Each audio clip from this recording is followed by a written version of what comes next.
జగన్కి అతిపెద్ద షాక్ ఇవ్వగలిగింది రాష్ట్ర ప్రభుత్వం. తను అనుకుంటే ఆపగలము అని నిరూపించింది.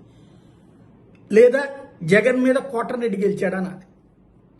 ఎందుకంటే నెల్లూరుకి వెళ్ళి అక్కడ ఎవరైతే మాజీ మంత్రి కాకాని గోవర్ధన్ రెడ్డిని గెలవాలా ములాఖత్తులో అది ప్రకటించారు.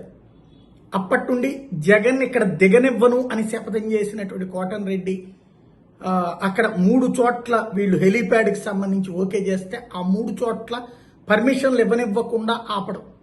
చివరికి అక్కడ ఉన్నటువంటి ఒక క్రిస్టియన్ స్కూల్లో వాళ్ళు గ్రౌండ్ని వాడుకోవడానికి పర్మిషన్ ఇస్తే వాళ్ళని బెదరేశారంటూ మొన్ననే అనిల్ యాదవ్ చెప్పుకొచ్చినటువంటి చూసాం.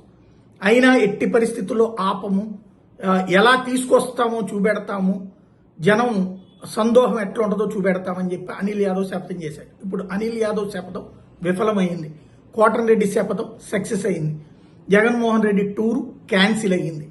మళ్ళీ ఈ హెలీప్యాడ్ కారణంగానే ఆగిందని చెప్పారు. మళ్ళీ ఎప్పుడు అన్నటువంటిది చెప్తాం అన్నటువంటిది పార్టీ ప్రకటించడం. ఓ రకంగా ఇలాంటి సందర్భంలో ఆపుతాం అన్నప్పుడు కసిగా పరిగెత్తాలి, అక్కడికి దిగనీయను అన్నప్పుడు స్పీడ్గా వెళ్ళాలి, ఆ దారిలో కాకపోతే ఇంకో దారిలో వెళ్ళాలి. ఇక్కడ మాత్రం వ్యూహాత్మకంగా విఫలం.